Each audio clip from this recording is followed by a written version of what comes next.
This meeting is being recorded. Hi all, welcome to the webinar. We just went live and I can see some people are now coming into the room.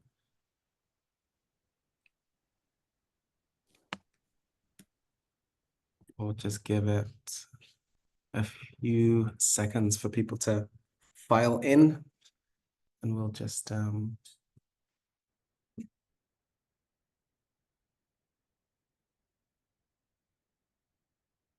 it a minute or two.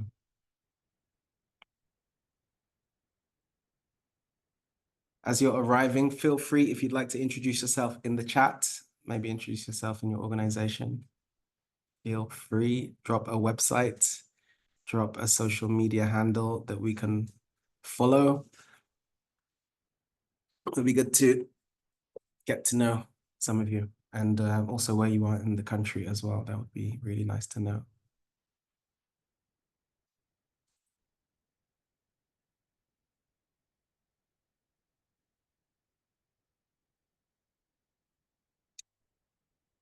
I can see we have a hand up, I think. Is this a purpose? Have you put the hand up on purpose? You can put a message in the chat if you have a question, because I don't think I can unmute you to ask a question. Or a message in the Q&A.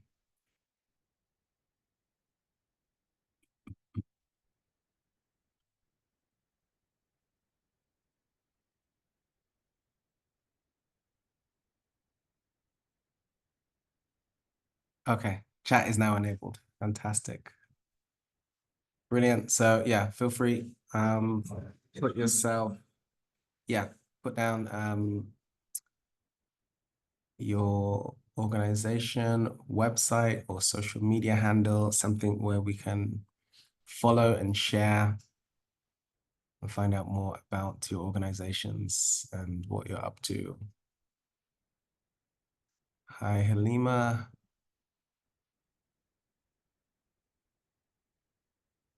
Okay, brilliant. Chris is here from Young Brent Foundation.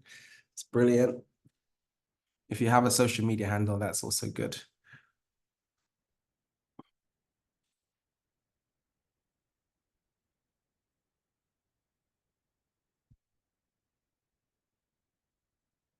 Okay, brilliant. Pervez is in. Rogers, hey, good evening. From Rihanna Development Foundation. That's brilliant. You've got the @ there for Instagram, I would assume. Okay, brilliant. So we've got about 21 people in. Hi, Grace. Hi, Carl. Okay, so I think we might let's give it another 30 seconds and then we'll kick off.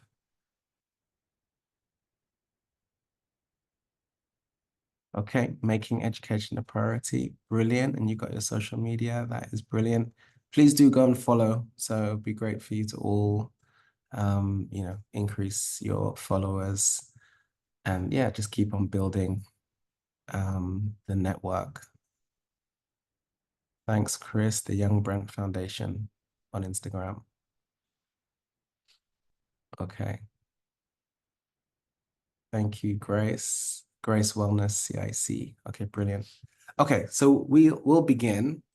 My name is Philip Uday. I'm one of the directors at the Ubele Initiative.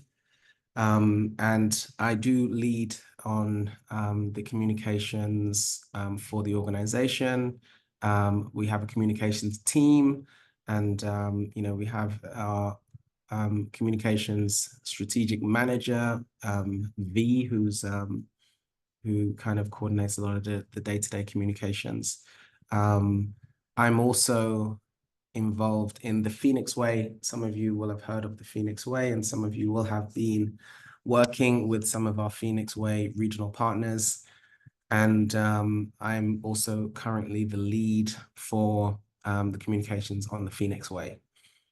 So I've been involved in some of the messaging around the grants rounds. I've been involved in the branding. And yeah, I think some of you probably might have been involved in some of the roadshows which were hosted by Phoenix Way Partners. So I will pass over to the guests to introduce themselves. Ladies first, I will ask Elsie to introduce herself. Hello, everyone. Good evening.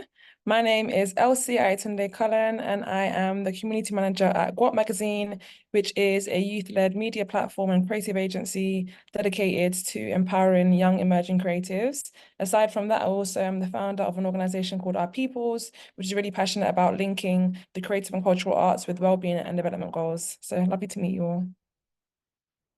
Fantastic. And George, you go next.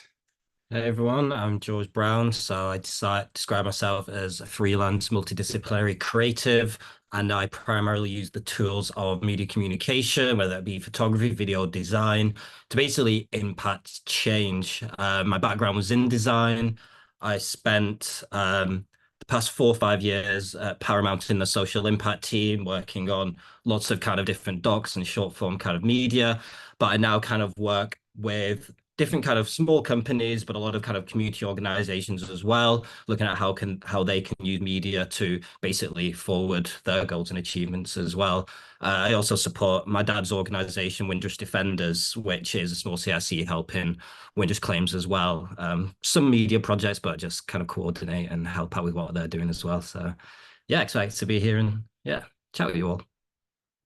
Fantastic, fantastic. Thanks so much. And Claude, go ahead. Hey, good afternoon, everybody. Good evening.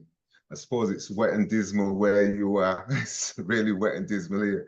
I'm Claude Hendrickson from Chapeltown in Leeds. I'm a community-led housing advisor, a community land trust ambassador, and part of the People-Powered Homes movement. I'm also a trainer with the 4 Million Homes cooperative movement, training residents to have more power against their landlords. And I'm a member of the Leeds African and Caribbean Centre, and part of a group called the Chapeltown Asset Protection Force, which is looking at maintaining the assets that we already have in our communities and future assets. Thank you. You're not, can't hear you, Philip. I got caught out there, got caught out. Yes, I am. Yeah, thank you so much for that introduction to all of the panelists. And we're going to be hearing more from each of the panelists in turn. And so to give a really quick overview of what's going to happen today. So we're going to have different community spotlights. So the community spotlight basically will give the opportunity for our panelists to introduce some of the work they're doing. And the theme here is really about connecting and engaging community. So it's really, really, really, I think, quite a key thing because, you know, some of the work that I've been doing through the Phoenix Way and, you know, working with the lottery, it's really interesting when you see that, you know, they have, you know, funders in general, but I know the lottery specifically have got measures around risk, and they will look at organizations and they might well go onto an organization's website. They might put an organization into Google. They might put, you know, look for a social media handle for an organization, and they use your presence or your digital presence as one of the factors that they use to judge the risk of the organization. And when I say risk, it means how credible is this organization? That's kind of what they're trying to measure. So when you have a really vibrant website, when you can demonstrate and evidence your work, when you have a social media following, so it means you've basically built a community around you and people who are engaged with what you're doing.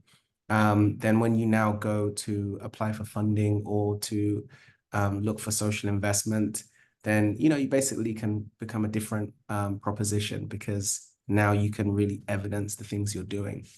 So yeah, that's kind of what we, each of our panelists is going to touch on different aspects of that.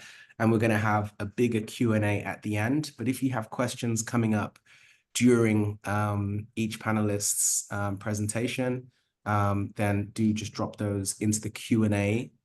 So not the chat, there's a specific Q&A button. Hopefully you can all see that. And if you put the questions in the Q&A, then we can basically ensure that we try and answer as many as possible as we're going.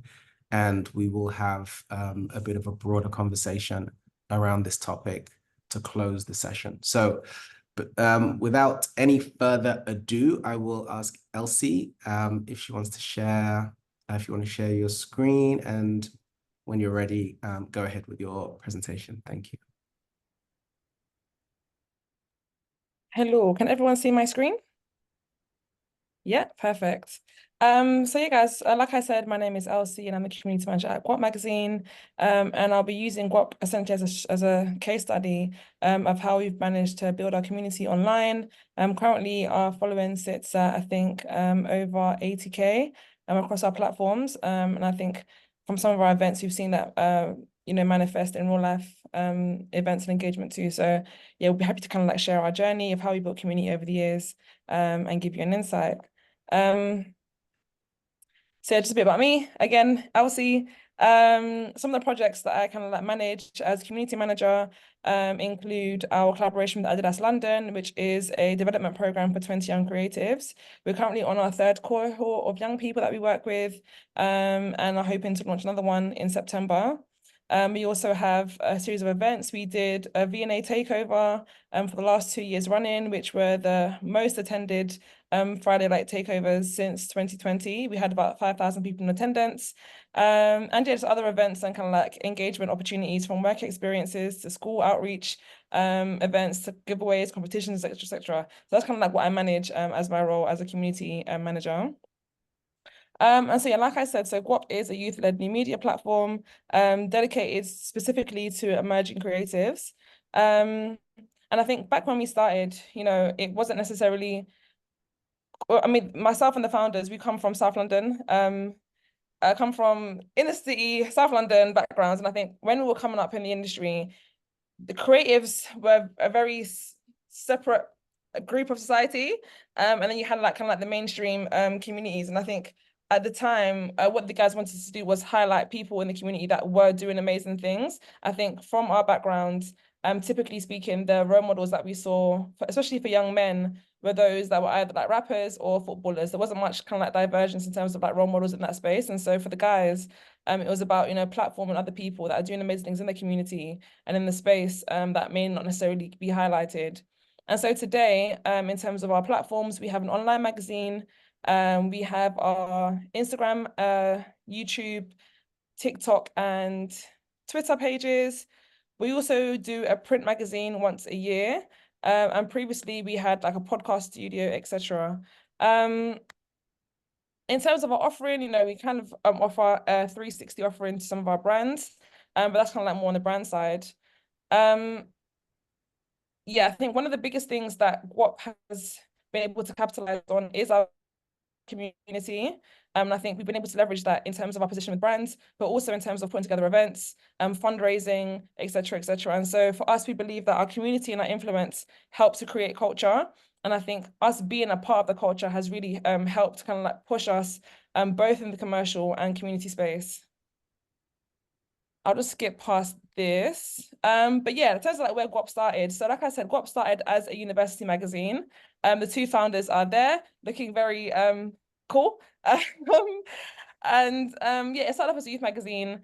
Like I said, documenting, highlighting creatives in and around the university at that time.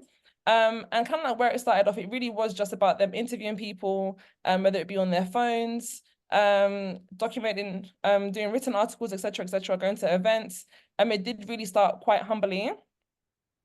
Then in our second year, we managed to kind of like open up and kind of like spread the word. I think from doing our own stuff and building our own initiatives, talking to people and connecting with our community in person and digitally, we were then able to kind of like open up the space for other people to contribute. And so we started opening up to volunteers who would contribute, written work, their artwork, their videos, etc., etc. So again, we're giving people in our community a space for them to create their own name within GWOP, by introducing volunteers and letting people kind of like create content for us. For them, it was an opportunity to make GWOP their own and for them to have their own personal agency within the GWOP brand. From there, the platform began to formalize, and we started doing events and started to kind of like build a bigger team. 2017, we were able to get our first office, and I think one of the most niche things about GWOP is because we've been so specific about working with people that we believe in and working with people that are doing amazing work. Some of our covers, for example, here, Nux, Koji Radical, SNE. Nux now just finished doing a North America tour. Koji Radical was a massive name in terms of kind of like the hip hop creative space. And I think because we've started these people at the beginning of their journey, now 5-10 years later, when they're on massive international stages, we still have that relationship with them. I mean, it means that when we are doing certain events or doing certain like brand activations, etc., we can easily call in favors or call in their input. 2018. Our budget for our covers are increasing, as you can hopefully tell. The team is growing. We're doing more and more stuff, working with, Sadiq Khan, and just other people in, in the wider space. I think around this time, there was a lot of talks around the creative industry, beginning to boom and being recognized as a, massive contributor to the economic space. And so again, GWOP were at a really good position at that time to kind of like lead, especially from a youth perspective. 2019, we got our first international commission to go and document creatives out in Rwanda and Ghana. And again, because we've known and we're actively being shown as, the place to go to if you want to find emerging creatives, brands is now starting to reach out to us for that exact thing, for us to build community, document community, and highlight it on our platforms. The guys got their first Forbes mention, which this year or last year, they were actually named as the Forbes. They were the cover for Europe, and is it just Europe? It's just Europe. UK and Europe. They were the cover of Forbes for the creative industries, which was amazing. Sorry, I feel like I'm whizzing through this, but in 2020 we got our first offices, and I think what the guys were really intentional about doing is our first office, we also managed to get a podcast studio alongside it. And for us, it was so important that we were able to offer a tangible offering to our community. The podcast studios were run at a really affordable rate, and we ran them 24/7, trying to make a hustle and just trying to give, again, our community a space for their voices to be heard. At the time, podcasters were kind of like in their infancy of like, being recognized as an outlet, media outlet. And so the guys really capitalized on that. And again, we're able to give our community a tangible offering where they could meet the brand, but also have their own voices and their own brands platformed. 2021, we collaborated, we worked with Kurt Geiger to become their official creative agency. We got our new office, which is more swanky than the car space that we had before at Peckham Levels. And yeah, just our platform began to continue to grow. In 2022, we worked with TikTok on a national campaign. Celebrating Black creatives. We did a campaign with them called Been Doing It, and that was highlighting Black creatives and, the ingenuity of our community and our culture in creating viral TikTok moments. And so that was a massive moment for us there. We launched our Adidas collaboration with the Creator Network. This is a screenshot from our V&A takeover, which again had 5,000 people in attendance. And finally, at the bottom here, this is a screen grab from our GWOP Gala, which was a gala event at the Natural History Museum celebrating emerging creatives. And so again, from a very small seed, the platform has just grown and grown and grown. Like I said, in 2023, the boys were on the cover of Forbes 30 Under 30 for Europe. And then again, this is another picture of our GWOP Gala, which again kind of like just radiates excellence in our creative community. We have people like Tanya Chihuahua who were on the bill. Gabriel Moses, which is a massive photographer, Nifer, who's like a big influencer dancer. And so yeah, just continue to grow. And I'm just gonna round it off here. So this is kind of like an insight into kind of like how we've been able to like grow our platform, our community, and how our community has essentially opened up so many doors for us in terms of the brand space. The first thing is obviously networking. The guys made a massive point of networking in person, but also online. So building their online following on terms of like LinkedIn, on TikTok, on Instagram, engage with other brands, making relationships, doing intros, a lot of horizontal collaborations. What I mean by that is we made a point of working with people that are on our level. A lot of people, when they're seeking collaborations or connections, they always seek vertically to work with people that are at higher levels to them. Whereas for us, we made a point of working with people that are on our level so that we know that when we are working together, the scales are equally balanced and we're both offering mutually beneficial services and support. And yeah, I think key questions when you are building your community is to one, identify who is your community now. I think a lot of us overlook, the neighbor that we have or the friend that we have that has really good insight, or, the person next door that has a camera. We overlook who is in our community now. So I think it's really important to take a stock of who is in your community now that you can lean on or that you can draw from. Two, identify who you want to be in your community and be really intentional about, who is your audience, but also, who is your future audience, or who do you want to be stakeholders, et cetera, et cetera. Finally, how do you add value to that community? So really working out what your value services are and your offerings are. And again, what that community is able to offer you. So it may, for our community, is really just themselves, it's their creativity, it's their insights, it's the understanding. I think we pull a lot of that when we are working on certain brand initiatives. We do a lot of focus groups, a lot of studies with our community. So it's constantly recognizing where the value sits and how you can leverage that. But yeah, that was a really whistle-stop overview of what community building looks like for us at GWOP, and the ways that I think you guys can hopefully leverage and yeah, continue to grow. But yeah, I hope that was okay, guys. That was fantastic. Thank you so much. I know time is tight and you kind of whizzed through, but I think there's a lot of nuggets in there, and we will come back. I personally have some questions, but at the moment I'm seeing there's not questions. There are no questions in the chat. So feel free, if you have questions, do put them in the chat. And I think what we're going to do is go to the other speakers, I think, and come back. The only things I had on this slide, I'm not sure if you mentioned the online and the service element. I don't know if you could just speak to those in 1 minute, because you spoke to more the networking and the horizontal collabs. Apologies. Yeah, so with the online, like I said, GWOP is a digital magazine. And so for us, we did a lot of our online work, was a lot of documenting, so a lot of like video work, photography, interviews, etc., that really built our value in the creative space. Documenting those moments and profiling our community. A lot of people, especially in our industry, want to be seen, and so we were able to offer that service and use our platform as a way to kind of like build our community in that way. Then also our services, we have we had the podcast studio, we had the photography studio, and also PR itself, PR and media, being able to amplify people, amplify their work, talk about what they're doing, shout about their efforts, and those are all services that we were able to offer, and that essentially make GWOP valuable both to our community and to some of our clients and brands that we work with. Hope that answers.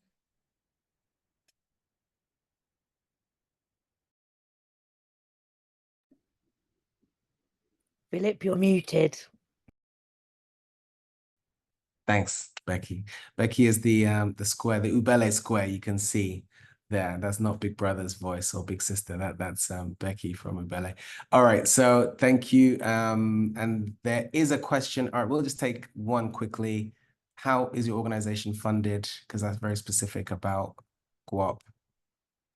So initially, a lot of the guys it was self-funded initially. I know that Ibrahim used his student loan to buy a camera and a laptop. So that's how it was initially funded. Now we work with brands and they essentially give us budgets that we are able to that allow us to activate on certain projects etc. So a lot of our income comes from brand stuff. We are now also kind of like branching out to do more events, paid events that we charge our consumer for. And so it's a mix of events, and then also, yeah, brand work that we do as an agency. Again, GWOP started off as a community platform and then branched off into an agency when we realized our leverage in this space. And so that transition really allowed us to kind of like make an income.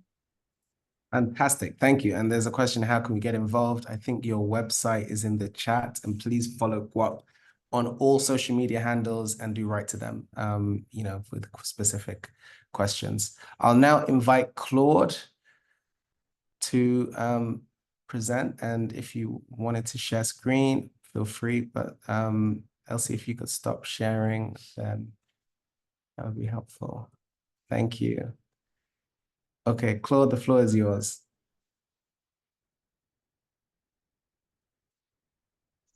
Boom, boom, boom.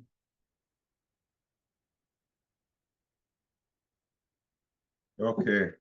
Good evening, everybody.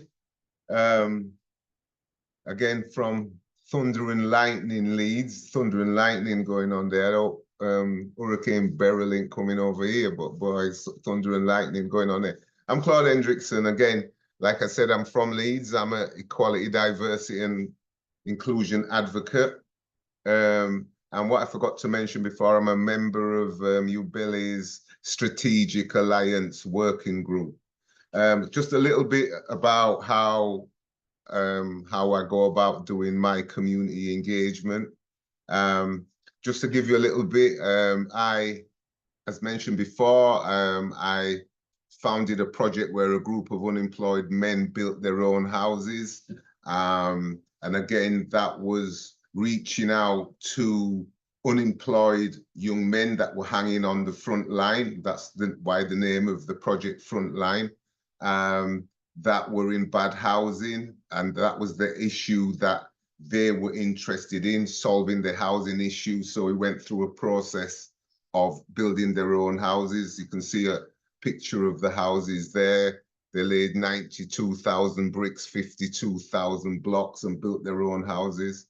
And then, again, I always do community engagement around issues. So we started Chapeltown Young People's Club around an issue that the youth services were not facilitating our Black children. So the young people came together and we set up the Chapeltown Young People's Club, which went on to run summer programs during the school 6 weeks holidays, because they felt that was a big issue for young people and their parents. Because sometimes when we talk about young people, we don't also talk about engaging their parents. So parents were very central to that, helping volunteer and be involved in the activities. Due to the recession, we had to shut that centre. And one of the things I'll talk about later is not owning buildings. So a lot of the times, the biggest problem we have with keeping services open and running is that we don't actually own the building. We're on a peppercorn rent. And on to Chapeltown, the race card project, where the race card project was a project. When we went out and interviewed, and across West Yorkshire, I didn't realize we had so many groups working in different strands of the sector. We found that we had 225 groups across the Leeds, Huddersfield and Bradford. We did 45 structured interviews, 20 groups from Leeds organisations, 10 from Huddersfield, 10 from Bradford, and 5 from Wakefield. Just going to give you a quick overview of some of the findings. You know, more than half of the groups' online details were out of date. Many of them who were listed with the local voluntary sector or equivalent organisations in Bradford, Leeds and Huddersfield, their information was out of date. So what was said by Elsie earlier about the importance of social media and making sure you keep your organisation up to date, and so people can visibly see you. And this was happening as well because many of the groups were facing cuts and facing closure. And so now many of them are still trying to engage with community, but working from home. 98% of them didn't own their own building, which, as you can see, is a really high percentage of Black and ethnic minority groups, especially Caribbean and African groups that didn't own their own buildings, were paying peppercorn rent. So that was a really a staggering figure to appreciate. And we, like I mentioned, we engage our stakeholders around, when we talk around community wealth building, around community engagement. And when we talk about community engagement, we try to engage with the churches, we try to engage with headmasters at school, we try to engage with college principals, so that we have engagement across the community and stakeholders. And some of the strands that have come up, and we use the strands to engage the different communities. So affordable housing is a big strand for community engagement, because all of them seem to have issues around either 1-2 bedroom houses, or especially young people not getting into housing, not even getting on the housing ladder. Community health initiatives, we use that to engage with people around health at all ages. We engage with the adult social care people, we engage with BHI, the Black Health Initiative, and we also talk to young mothers and have some working groups with young parents. Cooperatives, we talk around cooperative involvement, because even with Black community groups, sometimes they don't appreciate the structure that they fit in is not the right structure. But again, we engage our communities around cooperative development and fostering land. One big thing for me is land and land ownership. So that's a new discussion we've been having with the community around land and owning land. If we can't own it, then we're looking at 999-year leases on land. Again, themes that we've looked at, job training and employment, because these get the community to engage, and we keep them really profiled. So jobs and education, youth involvement, cultural preservation, as in our cultural preservation of our history. Community like to engage around that cultural preservation. Again, cooperative development, and also to kind of highlight that community wealth building should never be viewed as a replacement for what should be delivered by the state or the system, but it's definitely and can complement their achievements by helping tackling inequalities. So we highlight that we want to take control, but that's not stopping the system as it is, as it's known, to continue to deliver their work. Yeah, so for me, and mine was very short in comparison because I was told to keep to time.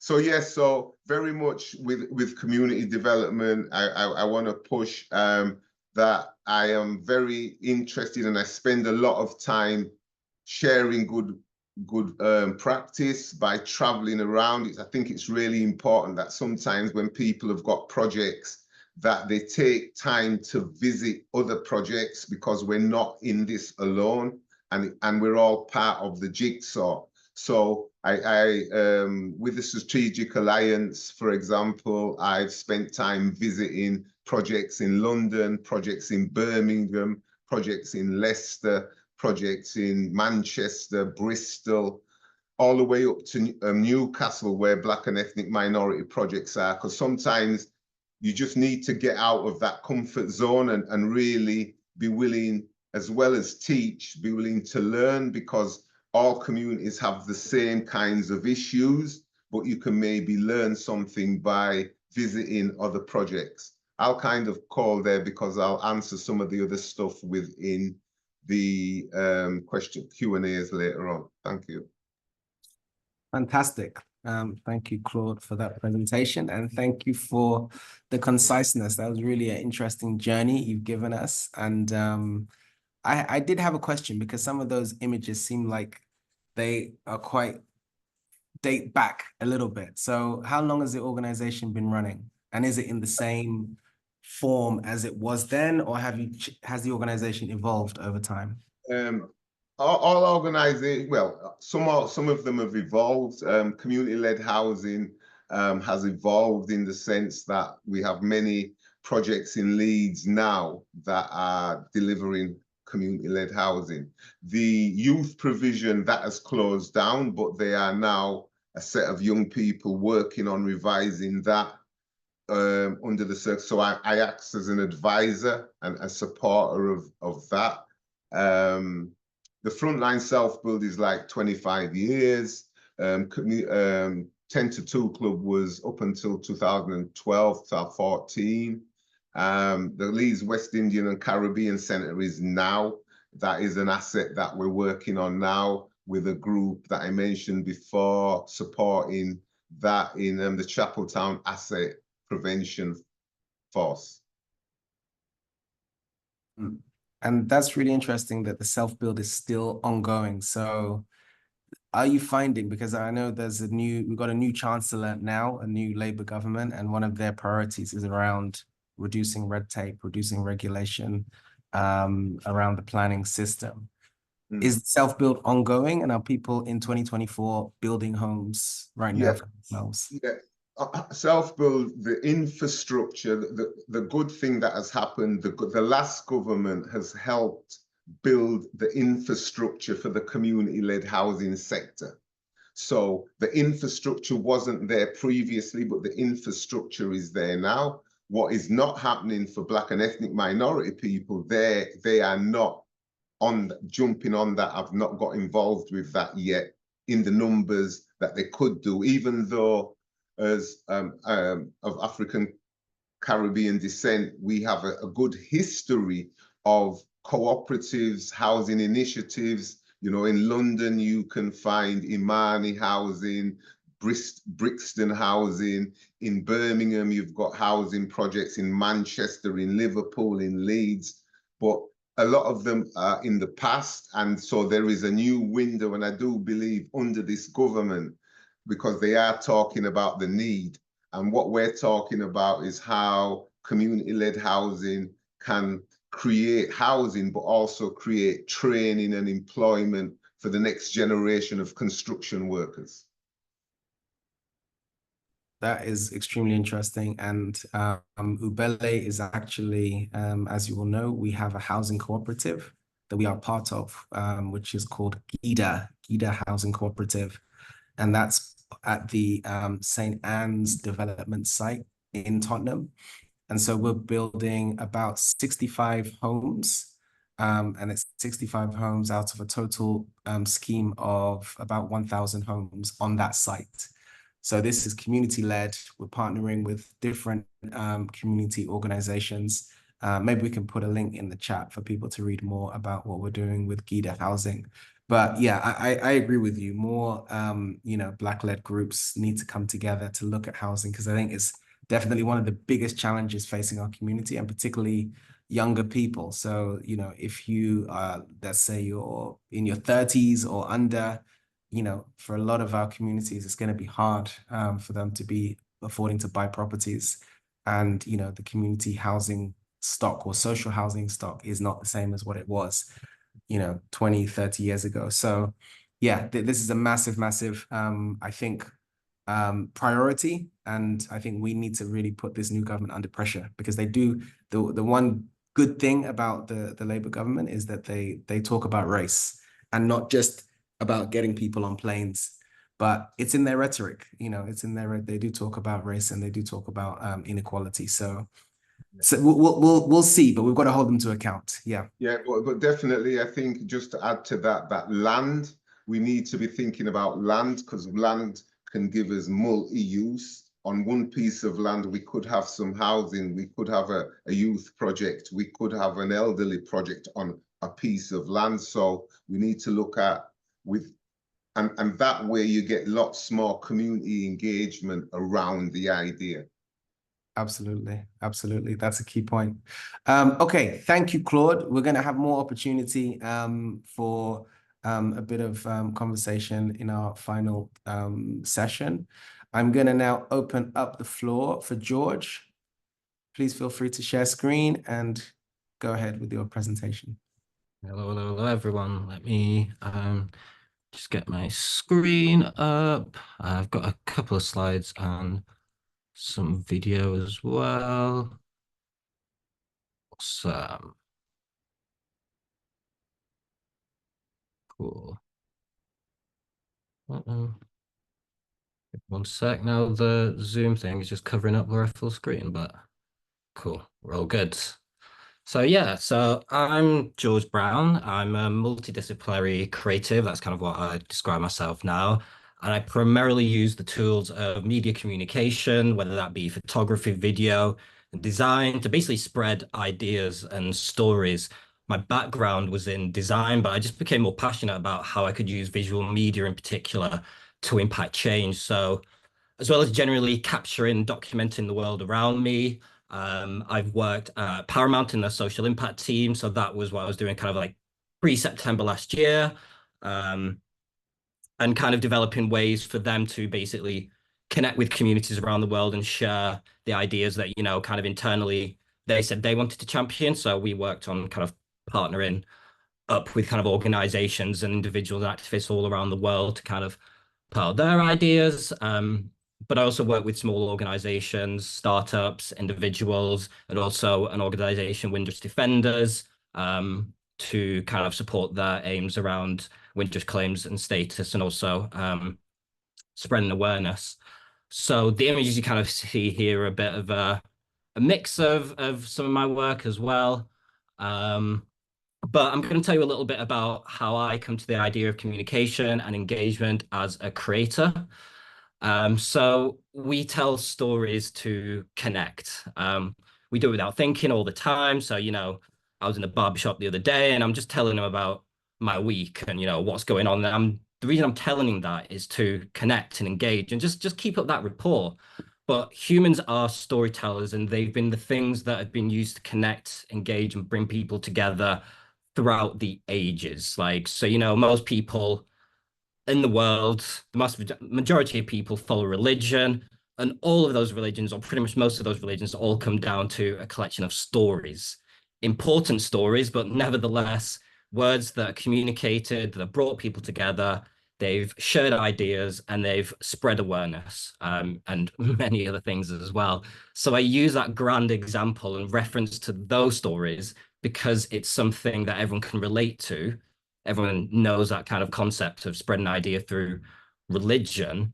But I'm using that to kind of, that story to get an idea across to you, and get a feel for things. So what stories can you tell as an organization, as individuals, what stories do you want to get out there? And what is it that you think you maybe need to get out there? And that's what we'll chat about here.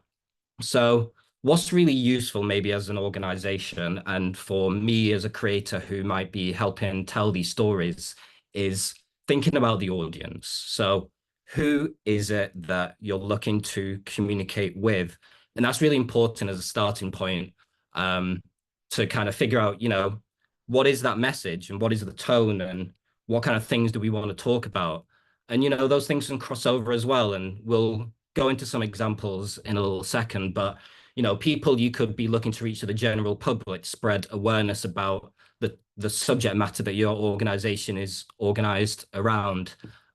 They could be potential customers and service users. So I like to separate those because sometimes you're looking for a very distinctive action from the person that you're looking to show a piece of media to. You're looking for them to subscribe or, activate on something. So that could be a group. And the other thing could be partners and funders, those that you want to kind of, share the work of your impact to really tell that story. And, Phil mentioned earlier about how organizations look at that media presence and social media presence and how you're communicating what you do to basically determine whether to get more money or not, to get more funding. So these are really kind of important things in this day and age. And so I'll give a bit of an example. So I've been working with Ubele a little bit this year and helped document and film the launch of the Agbero program. So I'll play a little clip from that as well. Hopefully the sound and video comes through smoothly. Good morning again and welcome to Manchester. My name's Yvonne Field. I'm the CEO and founder of the Ubele Initiative. I'm delighted to invite you to this launch of Agbero and the launch of A Place to Call Home 2023/4. What does Agbero mean? It is a term from Yoruba, which is a language that's spoken in Nigeria. It's a word that meant sustainability. I was waiting for these people that I could kind of call a leader, people who spoke the things that I wanted to be spoken, who looked like me. Where were the people that were kind of fighting my corner? And it wasn't until quite late on that I actually worked out that this person doesn't exist. That you people are the people for whom I was searching at the beginning of my Ubele journey. This is a real opportunity for you to kind of be part of that process and part of that journey to be visible to those opportunities and those funding opportunities as they come along. It's a multi-year, 7 to 10 year journey. We've got a very strong research base with which we've built Agbero 2100. In broad terms, what we try to do is to launch the Sport and Development Intervention Programme, Agbero 2100, linked to the launch of the national research, A Place to Call Home 2.0, that I've been leading on. So that video goes on for another few minutes and is kind of a 5-minute highlights recap reel. And the question we were kind of answering there is, how do we tell people about our work? But in two kind of prongs, we want to showcase the Agbero program to people. We want to kind of create that awareness of, informing people what the program is about, but we also want to showcase and highlight the event as well. And, in doing that, we tell a few stories. So Yvonne helps to set things up and tell a bit of a, fraction of that story about Ubele and Agbero and where that name comes from. Michael tells us the story of the leaders he was looking for. Phil gives us some outline of the purpose of the program, and then Michael gives a bit of an overview of the day, and we kind of chop and change kind of like that. And there's lots of things, in that as an editor or as you're filming, you kind of think about of how it's best to communicate this. But it all starts with that idea of, okay, who are we trying to tell a story to, or who are we trying to communicate with? And yeah, what's the best format to kind of do that? So yeah, that video's up on the YouTube to kind of look on in your own time and things as well. So the second example I kind of wanted to give was one from my time at Paramount and MTV. And so I gave a little bit of insight into the project that we headed up, which was called Generation Change. And it was basically set up by the, CSR team to basically say, okay, what can we do more to, we've got these missions. We say that we want to help make progress on these pillars they had at the moment at the time of equity, climate and health. And so they came up with this idea of, just before I joined as well, of, okay, how do we just give our platform to activist organizations that speak to those pillars? And so I came on board and we started, reaching out to individuals, organizations all over the world, and basically just worked with them to create videos that we could have that would go on the MTV platforms, that would talk about what they do and also kind of educate people, but also bring people back to places where they can get help and the places or organizations and services that the individuals in the video represented. So I'll just play this clip as well. So just a bit of context, this is Kaya Zai Jamal. They're a trans visibility activist, advocate, and a really amazing model as well. Just before we started this video with them, they were doing amazing things. And then afterwards, they were just everywhere as well. So I think we were really lucky to get them on board for this. And it's them talking about their mental health journey as well. So I'll just play that clip. I want to ask you something from me to you. How are you feeling? Do you know why you're feeling that way? For me, I grew up in loads of different intersections of race, class, gender, and sexuality presentation.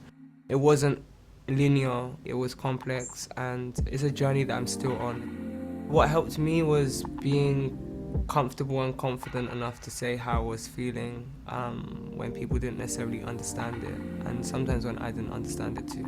Sadness could be triggered by multiple things, and it was working out who, what, where, when was your trigger, and just being able to like harness like a reason behind a feeling, and then knowing how to preserve yourself in that environment in the future. Somewhere that you might want to consider checking out is Black Minds Matter, which is specifically a space for like Black mental health, which for me I think is like the intersection that's super important, as well as mentalhealthishealth.us, where you can find out more about mental health resources and how to help yourself if you're struggling with a difficult time. Oh, I was meant to fully end there. Let's go to I want this one.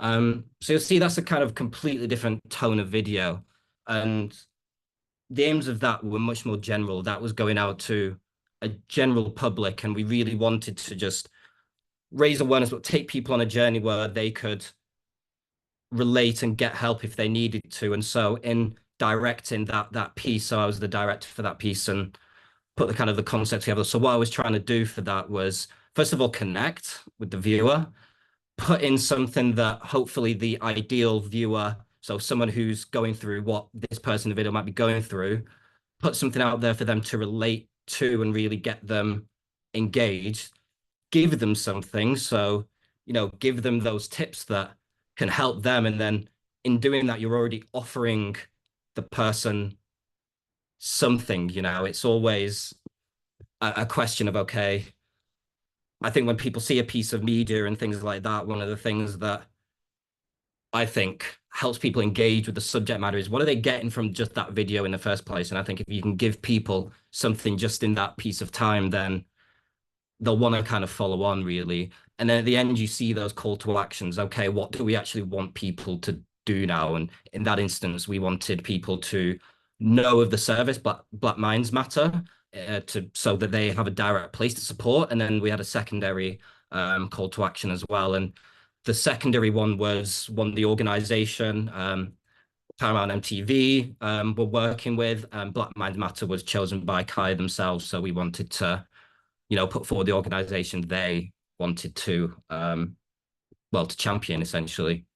And then just really briefly, without going into too much detail, it's always like, so once you've got these stories and these pieces of media, these assets, it's where do they go? And we talked a little bit how important it is just to have them on the website so people can see the work that you're doing. But then you can look at, okay, how do we engage wider audiences? How do we put these stories, or how do we put these things in places that people can interact with and engage with us? And you don't have to do all of these, definitely not. It's about, I think, choosing platforms that that you can work with, and that your audience, again, everything is always audience focused. So what services and what platforms are the people you're reaching utilize, and how can you utilize that platform to spread your message essentially.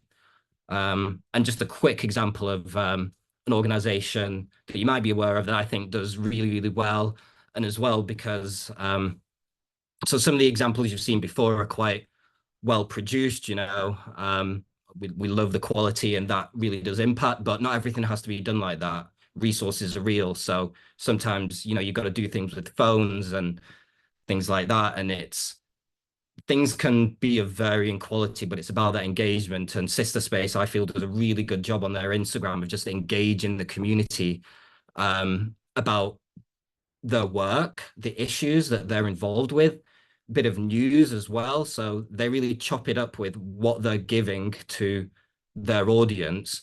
And they also, show the behind the scenes of the work that they're doing, but they do it they have really well produced videos as well, but they also utilize lo-fi forms and things shot on phones and sharing things just to engage their audience and keep people aware of what they're doing. And you can see that they've got quite a substantial following from that as well. I don't actually work with them. I just, really like the way that they use their social media. So yeah, thank you. I think I've kept it just on time. I set a little timer. So yeah, there's some links that you can find out. You can get in contact with me or see a bit more of my work and what I do. But yeah, thank you. Hope that was helpful and everything came through okay. Fantastic, George. Thank you so much. That was really brilliant and quite in depth and, quite high quality communication. And I think what was good there is you then showed sister space because, as you mentioned, not every campaign or not every communication has to be of the highest production quality. Sometimes stuff can be filmed on your phone. Sometimes you can share, pictures and material that is coming directly from your communities and repost stuff that your community cares about. So I think that's a really interesting point. So we're going to just go briefly into a few questions that came up in the chat. So there's a question about the self-build initiative. How do the beneficiaries acquire the land? Really quick answers to these ones. We're going to go quick fire. Claude, the land can be either local authority land, the land can be gifted to you, a bit like the GIDA project. The National Health hold and hospitals hold a lot of land.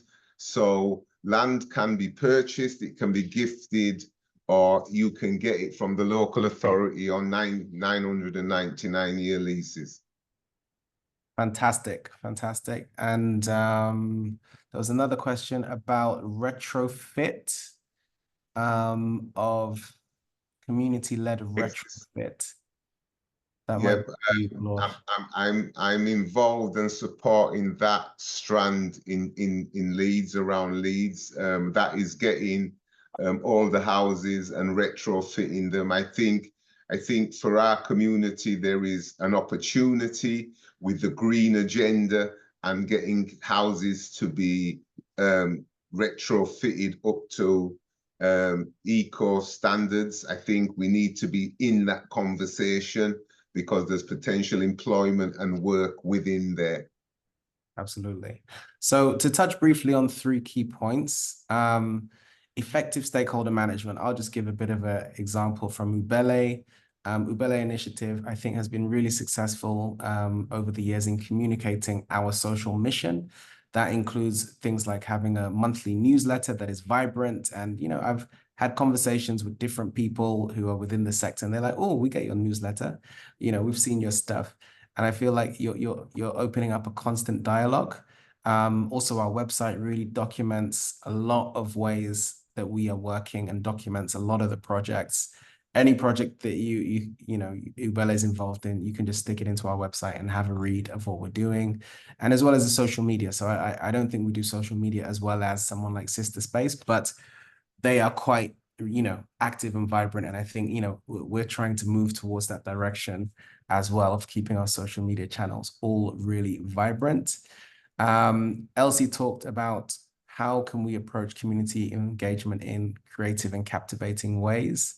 I think it's about offering value. That's something that Elsie was talking about. And, Claude's work also really is about directly empowering local communities. So you're really getting people, to move from point A to point B. You're offering value. It's not just talking. It's not just, telling people what they should do, but actually saying, "Here, look, take my hand. Let's go together on the journey." And yeah, I just touched on George and the work he shared. So you've got, I think, a lot of times people think that you have to have a top video camera or editing person. Your mobile phone, most people have got a smartphone that can really create a lot of very basic, simple tools, rather, I'll say, because they're quite complex tools, but simple to use to edit short videos that can show the stories of your work. And I think the power of storytelling is really about, how are you sharing the human side of it? Because, today we were just having a conversation about a funding application for one of our projects, which is Wolves Lane. We have a growing site in Wood Green. And actually what we were talking about is how can we share stories of communities that are going to be empowered and engage with the space, rather than just talking about we're going to provide X, Y, and Z facilities if you give us the funding.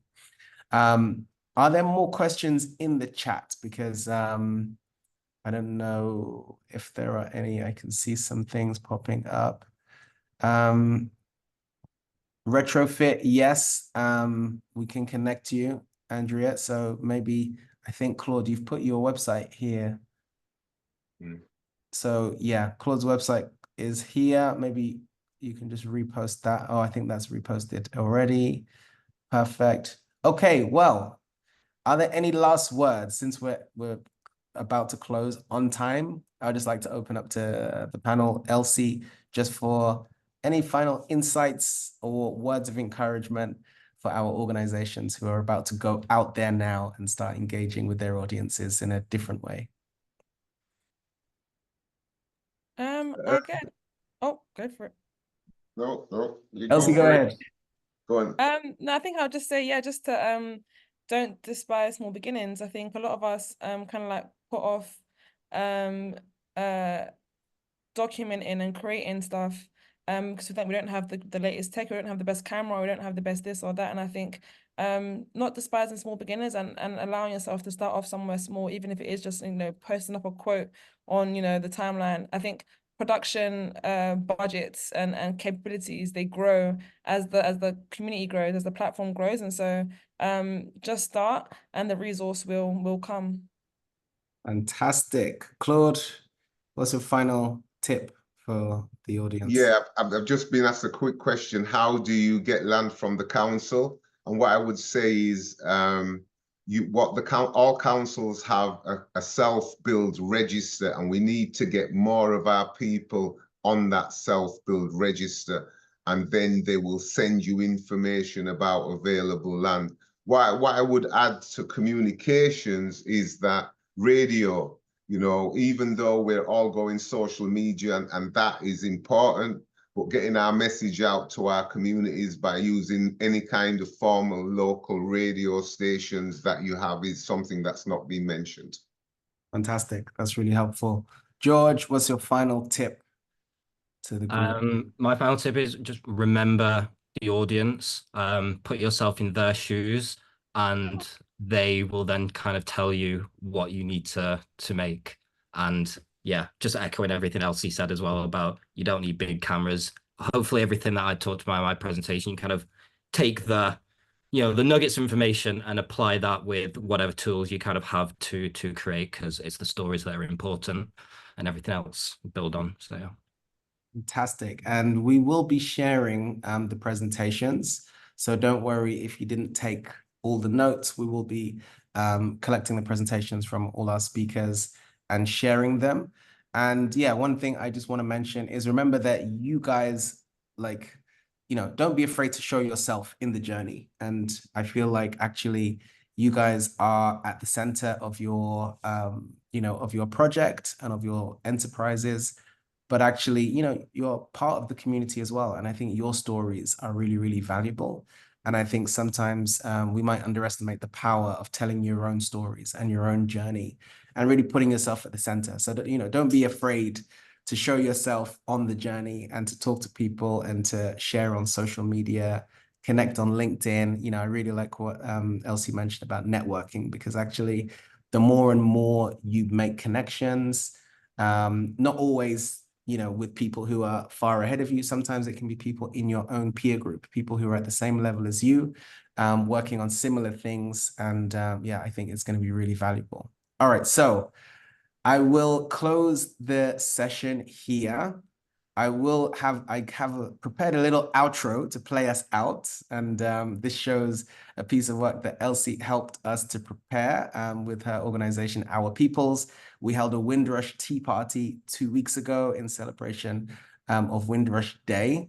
So some of you might need to leave immediately, but those who stay, you can be treated to watch this little piece of content. Thank you to all our speakers and to everybody who attended. And hopefully this is going to play right now. I'm trying to share. Hopefully you can see this. Can anyone give me a thumbs up on the panel? All right, we're gonna play and hopefully the sound is in.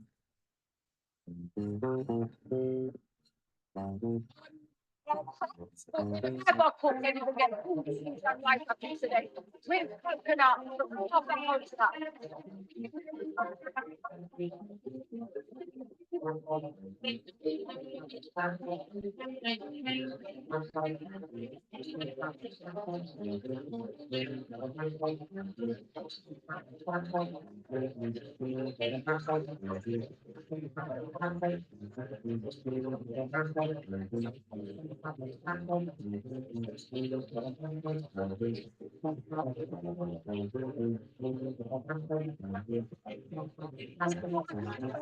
down wet.